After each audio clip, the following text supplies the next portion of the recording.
아침 목사에 오신 여러분들을 환영하고 축복합니다. 오늘은 주님, 저는 너무 연약합니다. 라는 제목을 가지고 시편 6편 말씀 함께 살펴봤으면 좋겠습니다. 먼저 1절부터 4절까지 말씀을 같이 보도록 하겠습니다. 같이 읽도록 하겠습니다. 여호와여, 주의 분노로 나를 책망하지 마시오며 주의 진노로 나를 징계하지 마옵소서. 여호와여, 내가 수척하였사오니 내게 은혜를 베푸소서. 여호와여, 나의 뼈가 떨리오니 나를 고치소서. 나의 영혼도 매우 떨리나이다. 여호와여, 어느 때까지일까? 여호와여, 돌아와 나의 영혼을 건지시며 주의 사랑으로 나를 구원하소서. 오늘 본문은 다윗이라는 사람이 쓴 시입니다. 그런데 다윗이 어떤 상황 속에서 이 시를 지었는지 정확히는 알 수 없어요. 다만 다윗이 자신의 인생 가운데 가장 어두운 시기에 이 시를 짓지 않았겠느냐라고 많은 성경 신학자들이 추측을 하고 있습니다. 특별히 다윗이 하나님 앞에 범죄하고 이로 인해서 괴로움에 빠졌을 때 이 시를 짓지 않았겠느냐라고 추정을 하고 있습니다. 오늘 본문에 보면 다윗이 이렇게 이야기해요. 내가 수척하였사오니 여호와여, 나의 뼈가 떨리오니. 아마 그 당시 인생에 여러 가지 문제들이 있었고 어려움들이 있었는데 이 과정 속에서 다윗은 육체적으로 너무나 지쳐 있었던 것 같아요. 육체적으로 질병이 들어지고 육체적으로 연약해서 육체적인 공고로 인해서 많이 힘들었던 것 같습니다. 그런데 단순히 육체적으로만 지친 것이 아니라 뭐라고 표현되냐면 나의 영혼도 매우 떨리나이다. 그래서 육체적으로 뿐만 아니라 영혼 역시, 영적으로도 굉장히, 영혼 역시 정서적으로도 굉장히 많이 지치고 두렵고 힘든 상황이었던 것 같아요. 특별히 이 떨린다, 이 단어는 어떤 단어냐면 정말 두려움과 공포로 인해서 온몸이 이렇게 파르르 사지가 떨리는 그런, 사지가 마비될 정도로 흔들리는 그런 상태를 의미해요. 그만큼 육체적으로나 정신적으로, 정말 정서적으로 굉장히 어려웠던 그런 상황에 있었던 것 같습니다. 그래서 육체적, 정신적 고통 속에서 이 시를 지은 거죠. 그런데 다윗이 직면한 문제는 육체적인 문제, 이런 정신적인 문제뿐만이 아니에요. 보다 본질적으로는 어떤 문제에 빠져 있었냐면 영적인 문제에 빠져 있었어요. 오늘 본문에 이렇게 시작하죠. 여호와여, 주의 분노로 나를 책망하지 마시오며 주의 진노로 나를 징계하지 마옵소서. 그 당시 다윗은 고난에 당하고 있습니다. 고난과 역경에 처해 있었어요. 그런데 이 고난과 역경의 원인이 누구에게 있냐면 자신에게 있진 않을까라는 생각이 있었어요. 그래서 고대 사회에는 다 그런 건 아니지만 고대 사회에서는 내게 어떤 고난이 있다. 그러면 이것은 어떤 죄나 자신의 잘못에 대한 하나님의 징계로 해석하는 경우들이 많았어요. 그래서 지금 다윗 역시 마찬가지죠. 다윗 역시 어려움에 처해 있습니다. 그런데 이것이 혹시 내가 잘못으로 인해서 하나님이 나를 벌한 것이 아닐까? 하나님이 나를 징계하는 것은 아닌가라는 이런 두려움에 빠져 있었던 거예요. 사실 이거는 우리도 마찬가지죠. 여러분, 우리도 이 땅을 살다 보면 크고 작은 어려움들 만나게 됩니다. 그런데 이런 크고 작은 어려움들을 만났을 때 제일 먼저 우리가 느끼는 감정은 뭐예요? 그거는 자책과 죄책감이. 사실 우리가 경험하는 많은 일들은 거의 대부분 우리 자신의 실수나 잘못으로부터 비롯된 것이 많습니다. 그렇다 보니까 우리가 고통 앞에서 늘 자책하고 후회하게 되는 것 같아요. 그리고 이런 로 인해서 우리가 절망감을 많이 맛보게 되는 것 같아요. 다윗도 그랬던 것 같아요. 지금 어려움에 처했습니다. 그런데 이것이 혹시 나의 잘못으로 인해서 하나님이 나를 벌하는 것은 아닐까? 내가 하나님 앞에 심판을 받는 것은 아닐까? 이런 생각이 있었던 것 같아요. 또한 다윗은 계속해서 이렇게 이야기하죠. 여호와여, 어느 때까지일까? 여호와여, 돌아와 나의 영혼을 건지소서. 여호와여, 어느 때까지니까? 이건 단순히 시간의 문제가 아니. 다윗은 그런 생각이 들었던 거예요. 하나님께서 혹시 지금 내가 이렇게 고통당하는 것이 하나님에게 나의 잘못으로 인해서 하나님께서 징계하는 것은 아닐까? 아니면 하나님께서 나를 버리신 것은 아닐까? 나를 외면하고 나를 그냥 이렇게 버려둔 것은 아닐까? 이런 문제에 빠진 거예요. 이런 고뇌에 빠진 거. 우리도 마찬가지죠. 정말 우리도 정말 이때까지 뭐 여러 가지 인생의 어려움들을 만났을 때 정말 드는 생각이 뭐예요? 왜 내게 이런 어려움들이 있지? 그리고 이 어려움들이 언제까지 지속되지? 하나님께서 왜 날 이런 어려운 것도 고치지 않지? 혹시 하나님은 나를 버리신 게 아닐까? 나를 외면하고 계신 건 아닐까? 이런 여러 가지 문제들이 드는 거예요. 분명 그날 다윗이 인생의 문제를 만나고 있었습니다. 그 문제의 원인이 무엇이었는지 알 수 없어요. 그런데 이 고난으로 인해서 다윗은 굉장히 육체적으로 지치고 있었습니다. 육체적인 그런 어려움 속에 있었어요. 뿐만 아니라 정신적으로도 너무나 지쳐 있었어요. 뿐만 아니라 영적으로도 많은 것들이 무너지고 흔들림을 체험하고 있었습니다. 우리도 마찬가지인 게 정말 인생을 살다 보면 이 세 가지 육체적인 것, 정신적인 것, 영적인 것이 분리돼서 나타나지 않아요. 육체적으로 힘들다 보면 정신이 지쳐요. 그리고 정신이 지치다 보면 영혼까지 병든 거죠. 우리가 마음에 상처가 있고 마음에 고민거리가 있어요. 그럼 육체도 상해요. 그리고 영적으로도 넘어지게 되는 거죠. 그리고 우리가 영적으로 문제가 있으면 점차적으로 우리의 육신과 정신이 메말라가는 걸 우리가 느끼게 됩니다. 이 세 가지가 한꺼번에 나타난 거예요.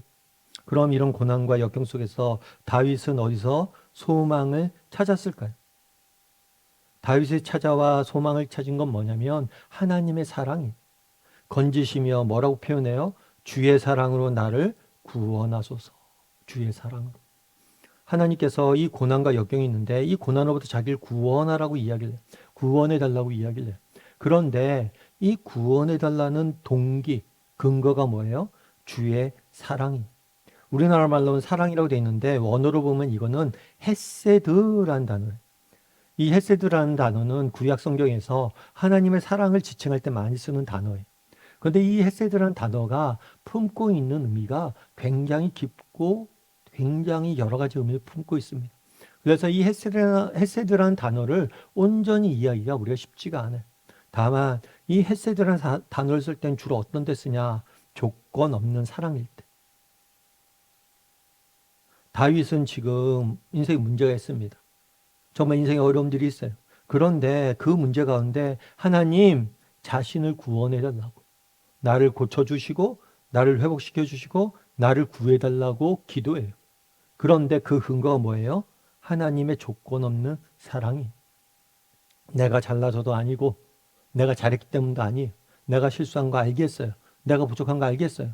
그럼에도 불구하고 조건 없는 우리같이 부족하고 연약한 사람들을 사랑하시는 그 하나님의 사랑으로 나를 구원해 달라고.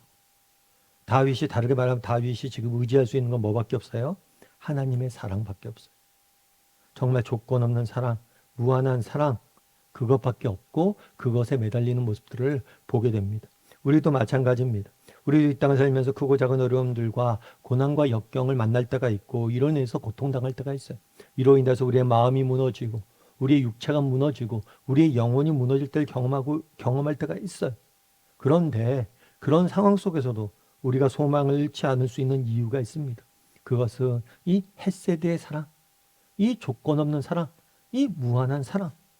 우리는 비록 부족하고 우리는 연약하고 우리는 실패했지만 여전히 우리를 사랑하시는 하나님의 사랑, 그리고 우리를 사랑하셔서 우리 인생을 붙잡고 계시고 우리 인생을 인도하길 원하시는 그 하나님의 사랑, 그것의 소망인 거예요. 주의 사랑으로 우리를 구원하소서.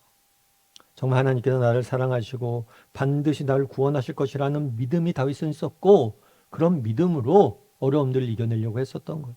우리도 마찬가지입니다. 정말 우리가 고난 중에 가져야 될 믿음은 무엇입니까? 하나님의 사랑에 대한 믿음이. 하나님이 나를 여전히 사랑하시고 그 사랑은 조건 없는 것이고 그 사랑은 무한하시다. 그 사랑으로 나를 승리케 하실 것이다. 이 사실을 확신해야 되는 거예요. 여러분 헨리 나우엔이라는 교수님을 아마 아실 거예요. 제가 종종 말씀을 드려서 아마 아실 텐데 이분은 원래 하버드 대학교 교수님이었어요.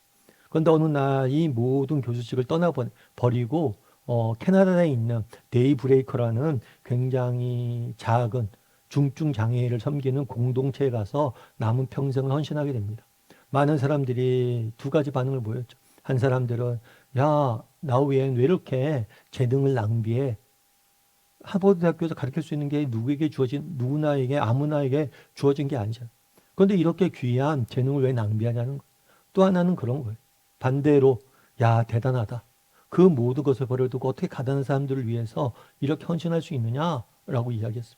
그런데 나우에는 너희 둘 다 틀렸다는 거예요.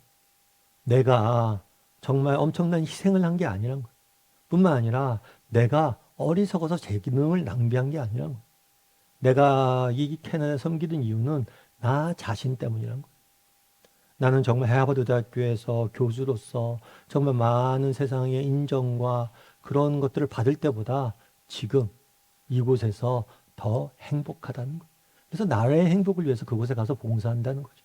그러면서 한 가지 이야기를 합니다. 어떤 이야기를 하냐면 이 중증장애인 센터에 가서 누굴 만나냐면 아담이라는 아이를 만났어요. 이 아담은 그냥 중증장애인.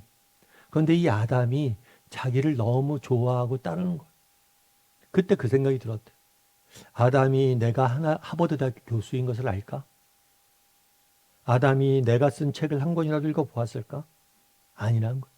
내가 누구인지도 모르고 내가 읽은 책도 몰라요. 그런데 나의 존재 자체를 그냥 사랑하는 거. 그 아담의 모습 속에서 하나님의 모습을 발견했다는 거예요. 내가 하버드 대학교 교수이기 때문에 내가 대단한 업적을 이루었기 때문에 나를 사랑하는 게 아니라 그냥 내 존재 자체를 그냥 사랑하고 우리를 붙잡고 계시다. 그래서 아담의 그런 사랑에서 하나님의 사랑을 보았다라고 이야기합니다. 그날의 다윗이 경험한 사랑도 이런 사랑이에요. 무조건적인 사랑. 정말 우리를 향하신 그 무한한 사랑. 바라기는 오늘 우리 다음 식구들이 이 사랑에 대해서 다시 한번 묵상하는 시간이 되었으면 좋겠습니다. 그리고 이 사랑에 소망을 뒀으면 좋겠습니다. 우리가 어떤 상황, 어떤 형편에 있든지 하나님은 우리를 사랑하세요. 그리고 우리를 사랑하셔서 우리를 반드시 구원하실 거예요. 그런 믿음을 가지고 하루하루 살아가는 저나 여러분이 되기를 주님의 이름으로 소원합니다. 우리 함께 기도했으면 좋겠습니다. 기도하실 때 오늘 말씀 기억하면서 기도했으면 좋겠습니다. 그날의 다윗이 육체적으로, 정신적으로, 영적으로 너무 지쳐 있었습니다. 그럼에도 불구하고 정말 하나님께서 나를 구원해 주실 것이라는 믿음을 잃지 않았어요. 그 믿음을 잃지 않은 이유는 무엇입니까? 하나님의 사랑, 헤세드의 사랑, 나에 대한 무한하고 무조건적인 사랑을 확신했기 때문에 우리도 마찬가지입니다.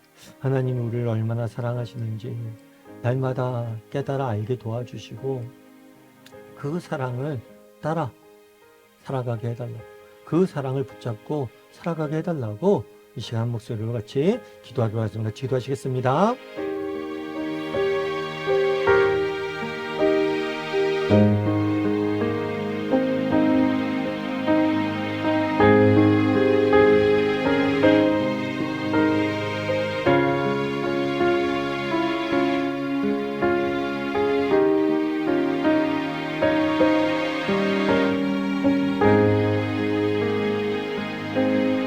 사랑의 하나님 아버지 감사합니다. 오늘 시간에도 함께 하나님의 말씀을 보게 하시고 또 우리를 향하신 하나님의 사랑에 대해서 다시 한번 깊이 돌아보게 허락하시면 감사합니다.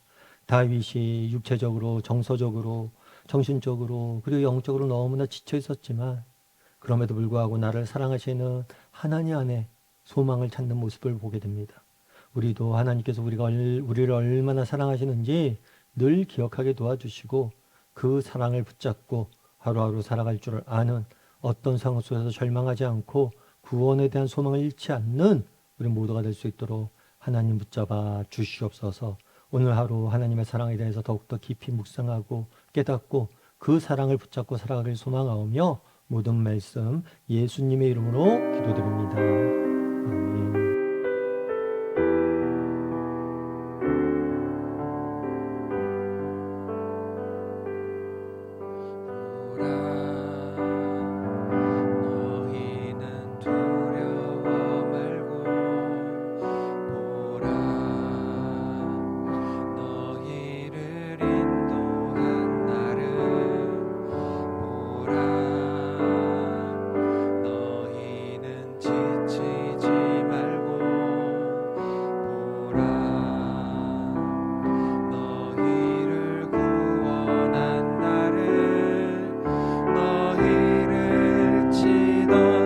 적은 어디 있느냐 너희를